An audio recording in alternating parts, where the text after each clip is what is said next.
Hi friends, my name is Tamisi Marie, aka The Hot Girl Professor, and I use my communications degree to break down pop culture phenomena, dissect common relationship issues, whether romantic or platonic, and give advice on self-development. As you saw by today's title, we're going to be talking about how to get over a breakup. We're specifically going to be talking about why you should be deleting their photos, contacts, cutting them out of your life altogether, and how that helps with moving on from a breakup, whether it's platonic or romantic. And I know that this is going to be a touchy subject for some people because after breakup, you don't want to just delete all the pictures or throw away, the clothing and the gifts and the whatnot that you got from your significant other or from your friend. But this research is going to tell you why it's such a good idea to do so, even though it might be difficult, because holding on to those things might not be the most conducive thing to your growth and to your healing process. So without further ado, let's just get straight into it.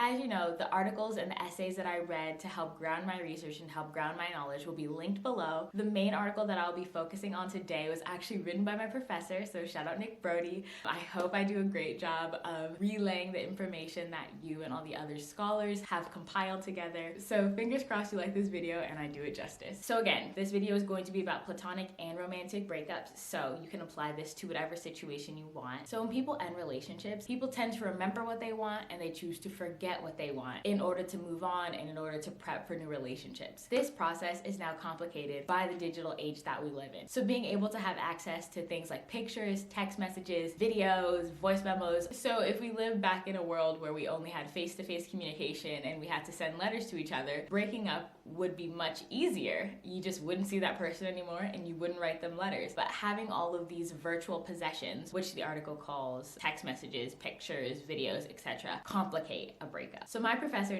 Brody, and other researchers created a study that uses college participants to understand people's behaviors as they navigate a breakup and what things they do and how their choices determine how they adjust post-breakup. So to understand why keeping virtual possessions like photos, text messages, etc. hinder your growth, it's important to understand how memory and nostalgia work, which give those virtual possessions the weight that they hold in your life. So memories, as we know, reside in our mind and they help us remember certain people, experiences, places we've been in the past. All of those things are amplified by having photos, text messages, letters, diaries, stuffed animals. So all of those memories that we usually have in our head, they're exacerbated by having tangible and intangible possessions that help us remember all of those people, places, experiences, etc. So having diaries, having CDs, stuffed animals, text messages, videos, all of those things help transfer our memory to be something that we can physically see and experience over and over and over again. And now that we're in a digital age, we've actually moved those memories from being things that reside in our mind to things that we have in our personal possession to being shared and disseminated with many people online through social media. So putting those memories on Facebook, Instagram, Twitter, TikTok, etc. All of those platforms have now transferred personal memories into being public or semi-public or public memories, depending on who you allow to view and who you allow to share those memories with, depending on who you allow to view and share those memories with you. And the way that our memory function helps us make sense of the past and helps us understand ourselves through the memories that we have. The way our memories function is to help us make sense of the past. So understand ourselves in relation to the past, understand the events that we experienced in the past, which is why constantly reliving the past through all of these virtual or physical possessions can disrupt that process that you have compartmentalizing the past as being one thing, because you're constantly reliving it and ultimately changing the way that you remember that event, that person, that experience. That's why the amount of time and attention you spend on reliving the past through memory can change how your brain maintains and develops that memory as you're moving forward through your life. That's why having these virtual and physical possessions of things that help trigger memory for you, which means that you're devoting a lot of time and attention into reliving the past. That's why it's so important to be aware of how much time and attention you're giving to something, because the way that you remember it and compartmentalize it in your brain gets changed every time you continue to relive that experience. And as I mentioned a little bit earlier, there's a difference between the private sphere and the public sphere. The private sphere is for yourself and how you come to understand those memories. When you move it to the public sphere, whether it's your semi-public sphere, so your Finsta, your close friends, whatever that looks like for you, or the public, So like your real Instagram, your public Facebook, all of those things now makes your memory become a collective memory. So everyone in your network is remembering that moment in time, that person with you. So if you posted your friends on your Instagram, but you're not friends with them anymore, it can be really awkward when other people in your network, whether they're close to you or far away from you, ask, you know, how is so-and-so? And you're like, oh, we're not friends anymore. And they don't really understand because, you know, you've posted them publicly and now they've linked that person to you. That's the same thing with a significant other. You've posted your significant other on your Instagram or on your Facebook, and, you know, your second aunt in 3 states away is like, oh, how's, you know, your boyfriend? How's your partner? And you're like, oh, we broke up. And she's like, but I saw that really cute photo that you posted. And it's like, it gets messy when you've made people in your life a part of the collective memory that you share publicly. And this isn't to discourage anyone from posting people that matter to them. Please do it. Just understand that now you've linked that person to you and they're a part of the collective memory that you share with your network. So one way to understand the process of going through a breakup is through the relational dissolution model. So this is the 5 stages of a breakup. Sorry if it's loud, there's a truck outside. So the first 3 stages of a breakup are a cognitive and communicative process with yourself. So you're going through all of that internalized work to understand what part you'd played in the breakup, what part they played in the breakup, and how you want to grapple and how you want to come to terms with all of that. The very first stage is called the intrapsychic, which is the dialogue that you're having with yourself about the breakup. The second stage is didactic. This is the conversation that you're having with your partner that you've broken up with, understanding, you know, your faults, their faults, why the relationship went wrong, what were the highs and the lows, and how you both can prep for the next stage in your lives. The third stage is the social network stage. So this is when you're telling your social network that you've broken up with this person. So whether you're directly telling your close friends or indirectly removing pictures off your Instagram or your Facebook, you're communicating with your social network that you're no longer linked to this person. And that's when the breakup becomes real and becomes finalized for yourself usually, and ultimately for your social network. Stages 4 and 5 are classified as personal psychological, as these stages are the communication you have with your memory. So stage 4 is called grave dressing, and this is when you're making sense of the past, you're making sense of the present, and what that looks like for you in the future. You're essentially coming to terms with the fact that you've broken up with this person. That's usually when you are grieving, as you would say, the grave dressing,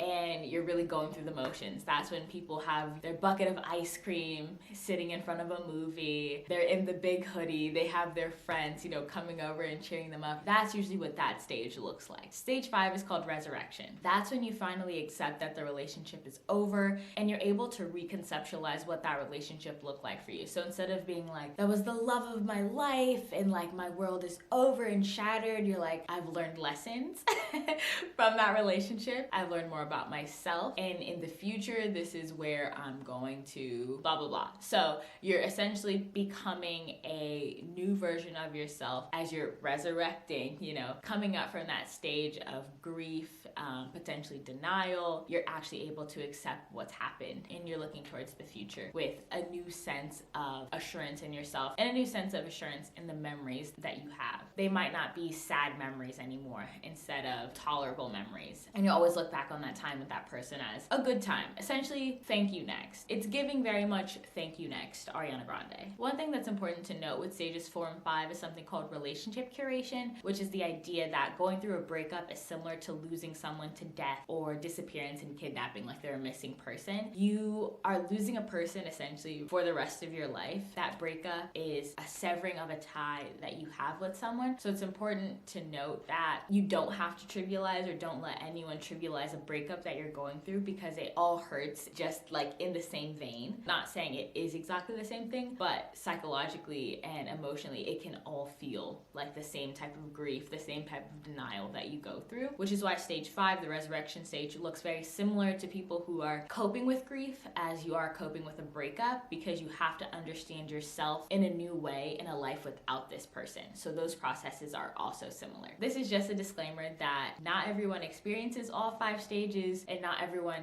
goes through, you know, this process of a breakup at the same time. So, you know, some Some people might process all 5 stages faster. Some people might only go through 2 or 3 of the stages and then they're completely okay. Going through a breakup is different and individualized for everyone, so don't let someone tell you that your process is too slow or too fast. It's ultimately up to you and how you are feeling about that breakup and how you've come to terms with being a new person after someone has left your life. And now that we understand the relational dissolution model, so the 5 stages of a breakup, so you have the 5 stages of a breakup, and then there's 2 ways, so like 2 pathways off of that to be able to navigate life after a breakup. So the first way is called decoupling and disentangling, and this is essentially like the forgetting aspect. I would say this relates to if you went through the grave dressing stage but didn't really come out on the resurrection stage, you would move into decoupling and disentangling, where you sort of don't look at the pictures that you have of this person anymore, even though they're still in your phone. You might have changed their contact name, but you didn't delete their contact fully. You still go to certain places where you know this person will be. You know you shouldn't run into them, but you're not ready to like let them go. So like certain things like that, or like you might check in with a mutual friend, be like, oh, how are they? Even though you're not gonna reach out to them directly yourself. That's what I feel like decoupling and disentangling kind of is. And doing this is specifically tricky because even though you're trying to forget this person, you're not taking all the steps that you can to let go of this person. So let's say if you're like, I'm not looking at any of the photos that we have, but they're still in your phone, you're going to be scrolling for a picture and then come across it and then get something triggered. So a memory is going to get triggered and you're going to be thinking about this person. The same thing happens on Snapchat also. Snapchat will bring a memory back from like 3, 2, 1 years ago, and you're like, if the breakup has been that long, you're going to be like, oh my God, like a year ago today I was with this person, and it's like gonna trigger all of that sort of emotion that you had, especially if you haven't made it to the resurrection stage. You could still be having a lot of grief and denial and just a lot of negative emotions associated with that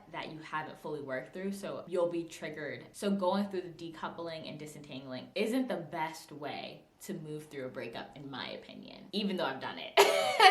So some solutions I have for y'all who are in the decoupling and disentangling stage, I would say if you're not ready to delete those virtual possessions, put them in the, for my eyes only on Snapchat, or put them in the hidden part in your iPhone. I'm not sure what it is for Android. That way you know that you're not going to randomly like come across those photos when you're trying to like mind your business and look for a meme in your cell phone. So they're tucked away. You're not gonna randomly run into them, and then you can delete them when you're ready to. I understand like immediately after a breakup, not everyone is ready to do that, but that is one solution I have to that issue. So the second way is called relational cleansing. So this is, I would think, if you're going through the resurrection stage, and relational cleansing is like the next part. You're untagging them in all the photos that you have of them. You're even deleting the photos that you have, whether on Instagram or in your cell phone. You are blocking them, and that is a really big step. Like, you're literally cutting off communication. This person cannot access you. You cannot access them. Don't forget about that vice versa part. So relational cleansing is the best way to actually get closure. Take this analogy as cleaning the kitchen. You know you have to clean this dirty kitchen, and you wash the dishes and you swept the floor, but you don't wipe down the countertops. You don't,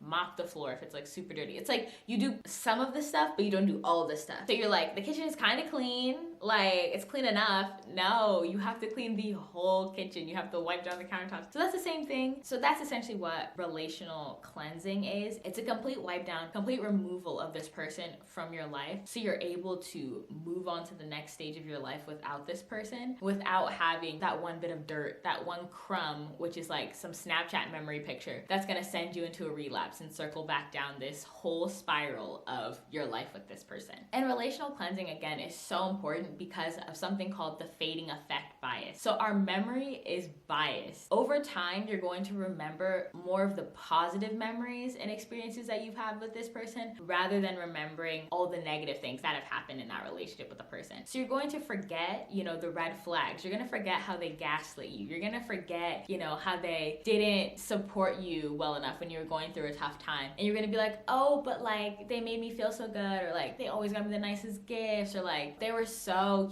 cute cute. It's like you're only going to remember all the good things over time instead of remembering the bad things, which is going to lead you to maybe reaching out to them again or checking on them through a friend, and all these things that you know you don't need to do because the breakup happened for a reason, but you're not fully cleaning your kitchen. You're not fully getting that closure, so you're more susceptible to relapsing. And like all of my other videos, the law of attraction plays a part in this, called the rumination mindset, which states that if you think positively about a breakup, you're like, I'm going to be the best version of myself after this breakup, you're more likely going to actually be the best version of yourself after a breakup. You're gonna get a positive outcome, which is why it's so important when you're going through the 5 stages of breakup to reframe your life without this person. Instead of being like, my life is over, I'm nothing without this person, you're going to actually manifest you being nothing without this person. Your life is going to continue to feel incomplete without them, instead of being like, I am solid, I'm whole, all on my own, I don't need anyone else. And you're actually going to start acting like you don't need anyone else. Not in a cocky way, but just like you are so assured of yourself and you know that you have everything that you need right inside of yourself, that you don't need this other person that you were with. That's why nostalgia is a double-edged sword, honestly. You remember the good things, but it doesn't help you remember the bad things all that much, and it's such a slippery slope to go down. So now let's get into the case study. With the Brody study using college participants, people were primed to experience nostalgia, so they were thinking about their person, thinking about moments with them before talking about their relationship, with researchers. And the results state that people reported higher feelings of positive emotions, higher self-esteem, and less attachment avoidance and anxiety. And there's 2 possible outcomes for why this happened. So it could be tied to positive breakup adjustment or negative breakup adjustment. So if people reported all these higher emotions and feelings and they actually had a positive outcome and they actually had a positive post-breakup adjustment, it's because they did all the work to make themselves the best version of themselves. They did all the work to let go of the negative emotions that they were feeling and to know that they could live life without this person. So obviously, if you feel like you've gone through the process, came out on the other side, and you're healed, as much as you can be, then you're going to report higher feelings because you don't have any of those feelings that were weighing you down. Then of course you're going to report feeling higher emotions and higher self-esteem, etc. It could also be tied to negative post-breakup adjustment, and this is because if you didn't actually make it out on the other side through the 5 stages. So this is because if you are still going through, the breakup adjustment, and you're maybe in the grave dressing section, you're feeling a lot of denial, you have a lot of low self-esteem, you're really missing this person, you feel lonely, and being primed with nostalgia to remember this person, to remember all these positive emotions that you're feeling, you're actually reliving the past, and it makes you feel good for that moment in time. So you're like, oh, of course I feel better. Of course, my self-esteem's a little bit higher. It's because you're reliving the past when you were happy, when you were positive, when you were thinking more positively, when you were feeling more so like yourself. The flip side of that is that that's the past, and in the present, you're not going to leave the study. So soon after you're done telling the researcher, how you're feeling, you're like, oh, I actually am not leaving the study going home to my person anymore. I'm actually not leaving the study,